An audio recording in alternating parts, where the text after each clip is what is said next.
Hello friends, welcome to channel School of UPSC and MPPSC. तो for UPSC exam IAS exam 2023 के लिए यहाँ पर जो है हम सिलेबस जनरल स्टडी पेपर 1 से शुरू कर रहे हैं। तो जनरल स्टडी पेपर 1 में जैसा कि ज्योग्राफी सब्जेक्ट एक मेजर सब्जेक्ट के तौर पर है, तो यहाँ हम शुरुआत करेंगे वर्ल्ड फिजिकल ज्योग्राफी से। तो जो पहला टॉपिक है वो है ओरिजिन ऑफ यूनिवर्स। ये जो सब टॉपिक है ये मेजर टॉपिक के अंदर आता है, origin of universe and solar system. हमने पहले वीडियो में डिस्कस किया था कि जो ओरिजिन ऑफ यूनिवर्स और सोलर सिस्टम है इसमें कौन कौन से सब टॉपिक कवर किए जाएंगे। तो आइए देखते हैं कौन से ये टॉपिक से और सिलेबस से रिलेटेड है। तो ये है UPSC syllabus general study paper 1 से फिजिकल ज्योग्राफी ऑफ वर्ल्ड।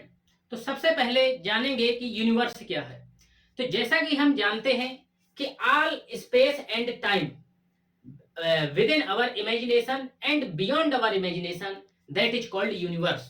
यानी ब्रह्मांड क्या है, तो जो कुछ भी हम इमेजिन कर सकते हैं यानी कल्पना कर सकते हैं, और जो कल्पना नहीं भी कर सकते हैं सब कुछ ब्रह्मांड है। तो जैसा कि माइथोलॉजी में बताया जाता है कि ब्रह्मांड की उत्पत्ति शेषनाग जी से हुई, और अलग अलग थ्योरी दी जाती है माइथोलॉजिकली। बट ज्योग्राफिकली हम यहाँ पर जानने वाले हैं कि ब्रह्मांड की उत्पत्ति आखिर कैसी होती है। इसके लिए जो है एविडेंस भी दिए गए, और अभी वर्तमान में इस पे जो है काफी रिसर्च वर्क चल रहा है। तो जो यूनिवर्स है, ब्रह्मांड है, ये हमेशा से एक जिज्ञासा का विषय रहा है कि इसमें इसकी उत्पत्ति कैसे होती है और फर्दर क्या क्या इसमें डेवलपमेंट होते हैं। तो यहाँ पर हम देखेंगे कि कंपोजिशन ऑफ यूनिवर्स क्या है। ऑब्वियस यूनिवर्स कंप्राइजेस, जैसा कि हमने जाना कि इसमें जितनी भी काल्पनिक और अकाल्पनिक चीजें हैं सब कुछ ब्रह्मांड के अंतर्गत आता है। तो इसमें जो कंपोजिशन होता है वो मेजर तौर पे गैलेक्सीज है। गैलेक्सीज क्या है, जिसमें मिलियंस ऑफ स्टार्स है, group of millions of stars known as galaxies. Galaxies के अलावा क्या है, इसमें है डिफरेंट डिफरेंट कॉन्स्टिलेशंस, यानी different shapes of small group of stars that is known as constellations. और इसके साथ साथ इसमें जो है सोलर सिस्टम है, जिसमें हमारा अर्थ प्लैनेट आता है, asteroids, meteors and what ever still not researched, जो अभी तक खोजा नहीं गया है वो भी ब्रह्मांड के अंतर्गत आता है। तो इस प्रकार से यहाँ पर हमने जान लिया कि यूनिवर्स क्या है, और यूनिवर्स के साथ साथ इसका कंपोजिशन क्या है। तो stars, solar system, planet, satellites etc. Satellites in the sense natural satellites. तो यहाँ पर जो है it's fall under the composition of the universe. तो यूनिवर्स में जो है ये आता है। अब यहाँ पर आगे बढ़ने से पहले ये आपके लिए क्वेश्चन है, आप इसको कमेंट सेक्शन में इसका आंसर दीजिए। क्वेश्चन है कंसीडर द, ये प्रीलिमिनरी ओरिएंटेड क्वेश्चन है। क्वेश्चन है कंसीडर द फॉलोइंग स्टेटमेंट्स। पहला जो स्टेटमेंट है वो है यूनिवर्स इज एक्सपांडिंग।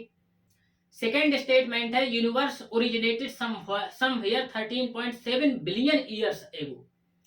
जो थर्ड है इसका स्टेटमेंट वो है distance between galaxies expanding with expansion in star size itself. तो आपको इसमें बताना है कि which of the above statements is और आर करेक्ट। ऑप्शन ए है ओनली सेकेंड, बी है ओनली फर्स्ट एंड सेकेंड, सी है सेकेंड एंड थर्ड, और डी है all one second and third. यहाँ पे साथ ही साथ यहाँ पे मेंस ओरिएंटेड क्वेश्चन है, right a short note on the big bang theory.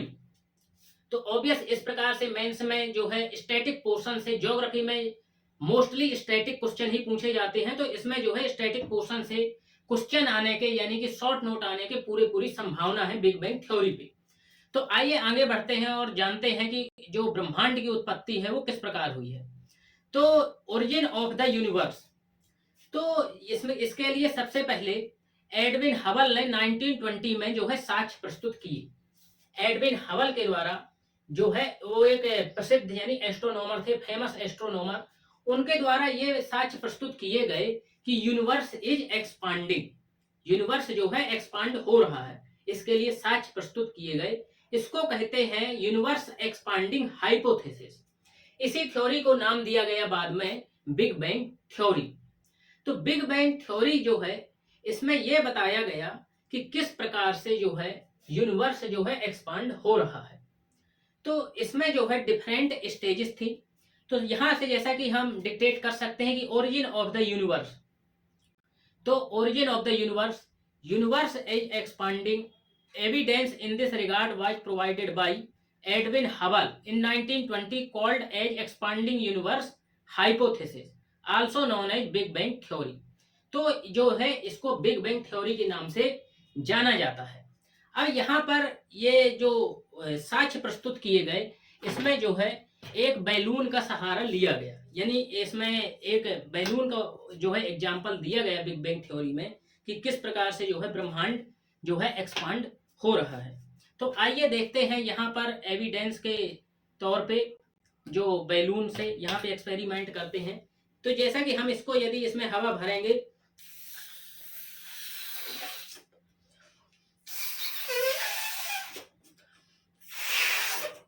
ये, और यदि इसमें जो है मार्क करते हैं, इसमें जो है यदि हम मार्क करते हैं इस प्रकार से, यदि इसमें इस जो बैलून में है मार्क किए जाएं, तो यदि इसको एक्सपांड होगा, तो यदि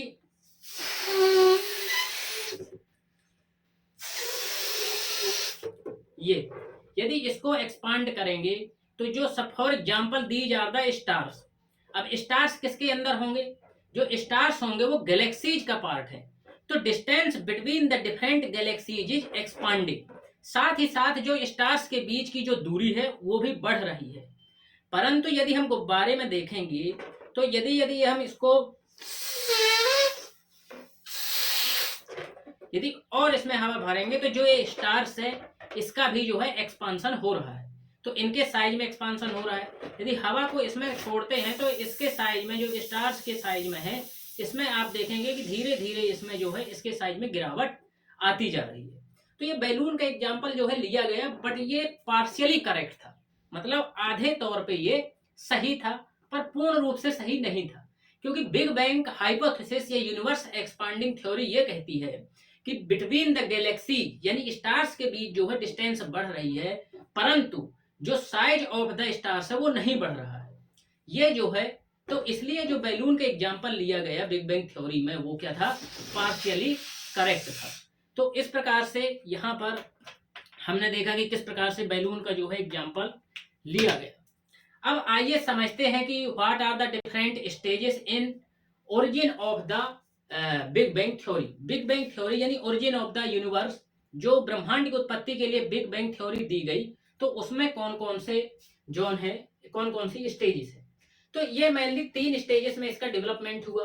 पहली स्टेज में ये था कि ऑल मैटर, जितना भी मैटर था ब्रह्मांड में, वो एक टिनी बाल के तौर पर, यानी एज ए टिनी बाल, सपोज दैट ये है टिनी बाल, तो इसके तौर पर जो है टिनी बाल के तौर पर इसमें पूरा मैटर कंसिस्टेड था।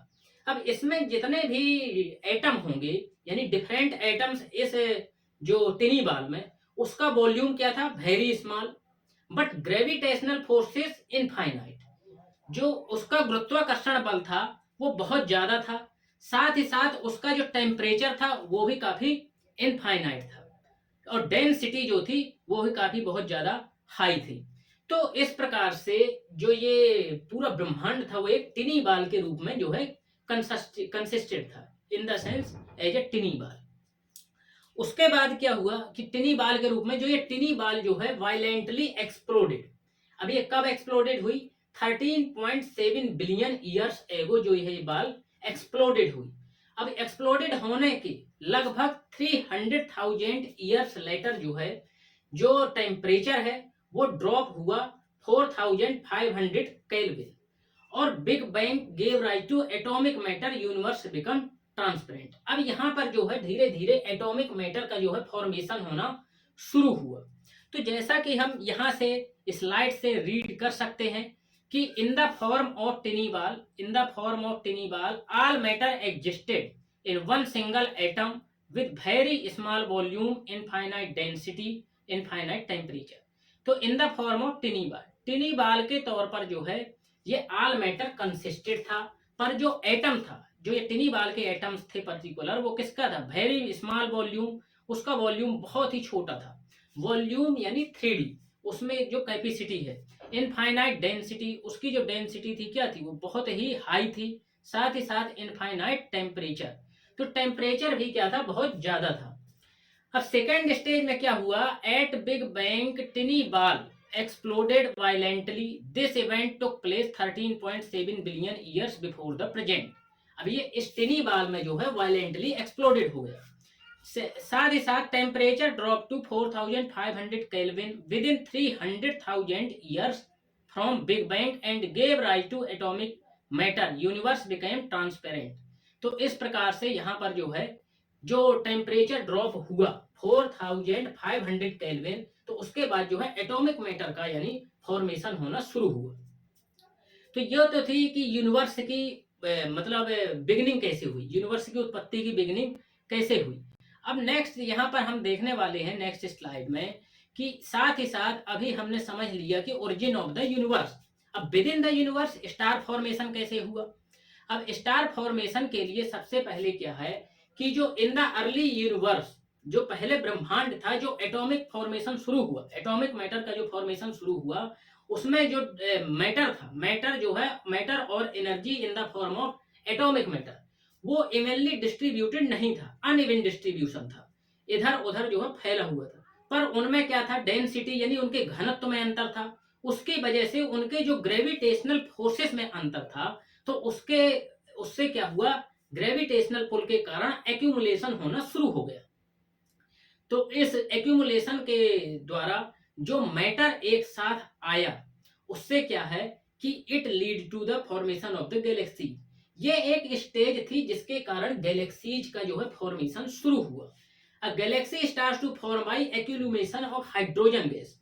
तो यहाँ पर जो गैलेक्सी यानी गैलेक्सी इन द सेंस जिसमें मिलियंस ऑफ स्टार्स होते हैं, उसको कहते हैं गैलेक्सी।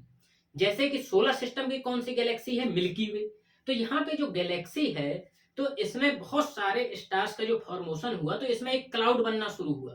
क्लाउड किस चीज का, गैस का। कौन सी गैस, हाइड्रोजन गैस का। अब हाइड्रोजन गैस का जो लार्ज क्लाउड बनना शुरू हुआ, अब लार्ज क्लाउड के अंदर लम्प्स ऑफ गैसेस, यानी lumps of gases in the sense कि सपोज दैट इसका ग्रेविटेशनल फोर्स ज्यादा है किसी मटेरियल का, तो इसमें क्या हो जाएगा, लम्प्स ऑफ गैसेस, यानी लम्प्स यानी बनने शुरू हुए। इससे क्या है, स्टार फॉर्मेशन बनना शुरू हुआ। और ये घटना स्टार फॉर्मेशन की कब से हुई, ये घटना हुई लगभग 5 to 6 बिलियन ईयर्स एगो। तो 5 से 6 बिलियन ईयर्स एगो। अब सोचो ओरिजिन ऑफ द यूनिवर्स की जो शुरुआत हुई वो 13.7 बिलियन ईयर्स एगो हुई, और लगभग 5-7 साल ऐसे ही गुजर गए, 7 बिलियन ईयर्स ऐसे ही गुजर गए। उसके बाद स्टार फॉर्मेशन शुरू हुआ। तो इस प्रकार से यहाँ पे देखा कि स्टार फॉर्मेशन, तो हम यहाँ से जैसे कि स्लाइड से और अच्छे बेहतर तरीके से रीड करके समझ सकते हैं। In the early universe distribution of matter and energy was not even, initial density differences gave rise to differences in gravitational forces and it caused the matter to get drawn together. These formed the basis for the development of galaxies.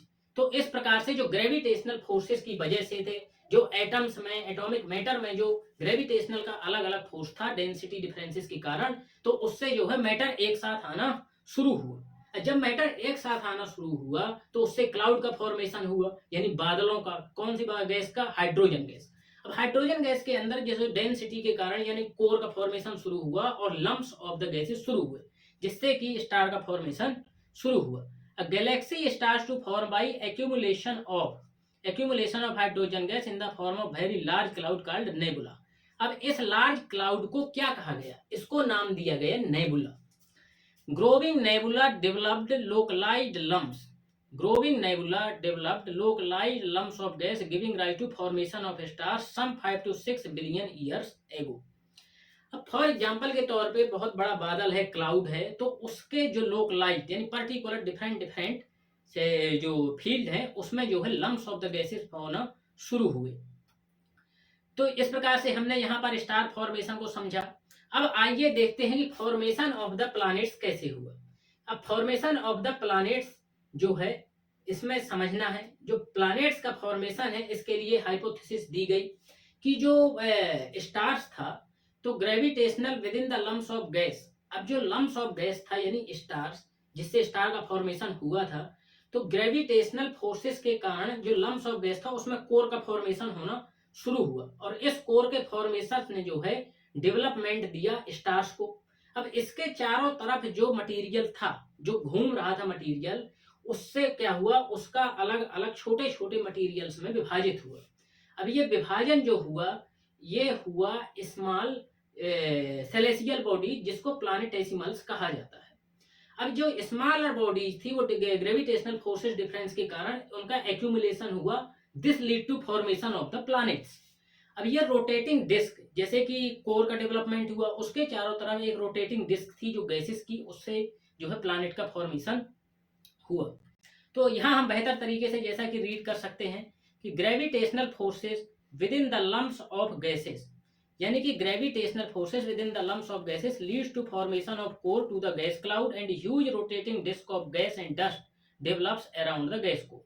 तो suppose दैट ये gas थी यहाँ पर, तो यहाँ पे जो है कोर फॉर्मेशन हुआ और जो ये गैस चारों तरफ थी इसके डिस्क फॉर्मेशन में, तो इसका सेपरेशन जो है स्मॉल मैटर में शुरू हुआ और ये स्मॉल मैटर से जो है प्लैनेटेसिमल्स कहलाए। जब सभी प्लैनेटेसिमल्स आपस में मिले तो इससे क्या हुआ, फॉर्मेशन हुआ प्लैनेट्स का। तो आइए जानते हैं। तो यहाँ matters around the core develops into small rounded objects. These small rounded objects by process of cohesion develop into what is called planetesimals. तो develop of cohesion, तो ये जो planetesimals हैं develop of the cohesion, एक attraction बल के कारण उसका जो है फॉर्मेशन हुआ। These large number of small planetesimals accrete, तो लार्ज नंबर ऑफ जो प्लैनेटेसिमल्स थे, प्लैनेटेसिमल्स यानी स्मॉलर सेलेसियल बॉडी, तो बहुत सारे जो प्लैनेटेसिमल्स थे वो आपस में मिल करके जो है प्लैनेट्स को जन्म दिया और प्लैनेट्स का जो है फॉर्मेशन हुआ। तो these large number of smaller planetesimals agreed to form a fewer larger bodies in the form of planets. तो इस प्रकार से यहाँ पर जो है प्लैनेट्स का फॉर्मेशन हुआ। अब आइए समझते हैं next about the solar system. तो फॉर्मेशन ऑफ सोलर सिस्टम, तो जैसा कि स्टार्स का जो फॉर्मेशन हुआ है, जो स्टार्स का फॉर्मेशन हुआ है वो 5 to 6 बिलियन ईयर्स एगो हुआ है, तो उसी समय सोलर सिस्टम का भी फॉर्मेशन हुआ। तो collapse of nebula and core formation started some time 5 to 5.6 billion years ago led to formation of solar system. अब यहाँ पर अपन को जानना है कि about the solar system in brief. तो solar system consist of the sun, the star, 8 planets, 63 moons, millions of smaller bodies like asteroids and comets, and huge quantity of dust grains and gases. Mercury, Venus, Earth and Mars are called inner planets. अब mercury, Venus, Earth and Mars inner planets क्यों कहते हैं? अब यहाँ पर question उठता है कि जो इनर प्लैनेट्स हैं वो रॉकी क्यों हैं और आउटर प्लैनेट्स जो हैं वो गैसियस क्यों हैं? इनर प्लैनेट्स इसलिए रॉकी प्लैनेट्स हैं क्योंकि वहां पे कोर फॉर्मेशन हुआ और जो डेंस मटेरियल था वो जाके कंसंट्रेटेड हुआ इनर साइड, तो इसलिए inner planets Mercury, Venus, Earth and Mars are the rocky planets, while outer planets are the gaseous planets. Are inner planets, they lie between the sun and belt of asteroids. The other 4 planets are called outer planets. Alternatively, first 4 called terrestrial, meaning Earth-like, made up of rock and metals. Other 4 Jovian और gas giant planets. तो इस प्रकार से यहाँ पर हमने brief में समझा अबाउट द सोलर सिस्टम। अब यहाँ पे कुछ इंपॉर्टेंट जो टर्मिनोलॉजी है उसको समझेंगे। सेलेसियल बॉडीज क्या है? The sun, the moon and those objects shining in the night sky are called celestial body. तो सेलेसियल बॉडीज क्या है? जो भी ब्रह्मांड में जो बॉडी पाई जाती हैं, जो matter consist of the like sun, moon and shining objects, these are celestial body. Stars क्या है? Some celestial bodies are very big and hot, made up of gases, have their own heat. तो यहाँ पे क्या है कि इसकी खुद की जो हीट होती है और एनर्जी होती है, and emit light in large amount called stars. तो इनको स्टार्स कहते हैं। कॉन्स्टेलेशंस क्या है? Various patterns found by group of stars, Ursa Major और Big Bear is one such constellation. तो डिफरेंट जो शेप्स पाए जाते हैं ब्रह्मांड में, उसमें ग्रुप ऑफ स्टार्स उसको कहते हैं कॉन्स्टेलेशंस। प्लैनेट्स क्या है? Some celestial bodies don't have their own heat and light, lit by light of stars called planets. तो ग्रह क्या कहलाते हैं? कि ये सेलेसियल बॉडीज हैं, ब्रह्मांड की जो बॉडी हैं, इसकी खुद की एनर्जी और जो है लाइट नहीं होती है, तो इसको कहते हैं प्लैनेट्स यानी ग्रह। एस्टेरॉइड्स क्या है? Numerous टिनी bodies found between orbits of Mars and Jupiter.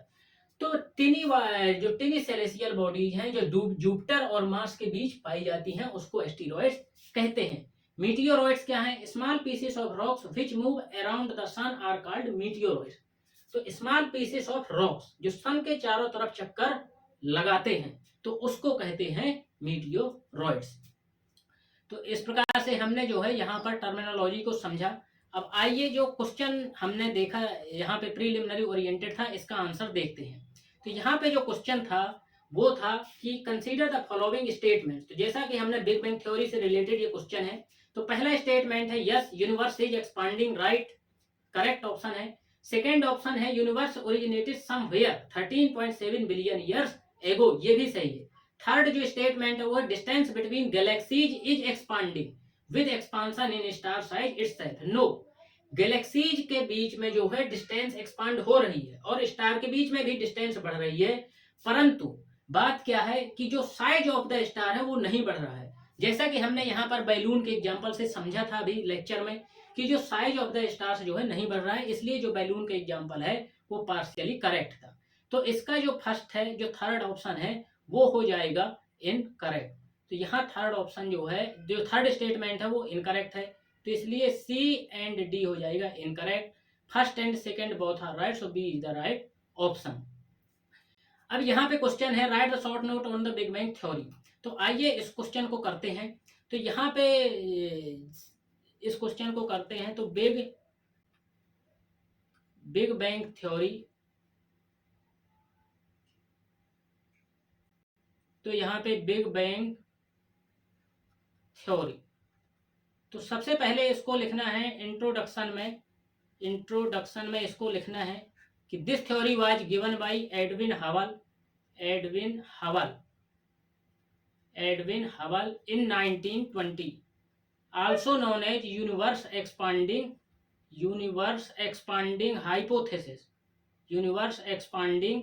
hypothesis। अब different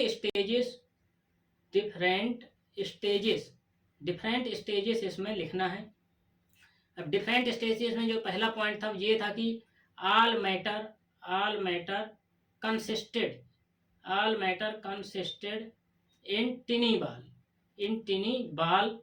every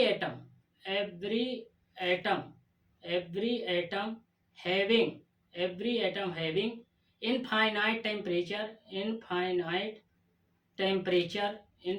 temperature, pressure, density and gravitational forces, but very small volume।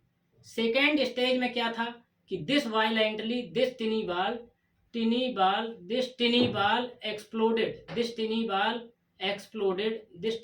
exploded violently, giving rise to अब ये एटॉमिक मैटर का formation कब होगा कि टिनी ball इसके explosion के बाद लगभग 300,000 ईयर्स लेटर जो टेम्परेचर है वो ड्रॉप्ड हुआ 4500 केल्विन। इससे क्या है एटॉमिक मैटर का फॉर्मेशन होना शुरू हुआ। तो इस प्रकार से 3 स्टेजेस थी। This led to origin of the universe. तो इस प्रकार से यूनिवर्स का जो है ओरिजिनेशन हुआ। अब यहाँ पे कंक्लूजन में लिख सकते हैं कि although many theories have been put forth,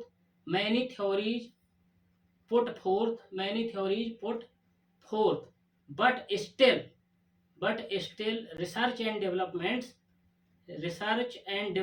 going on about the universe origination।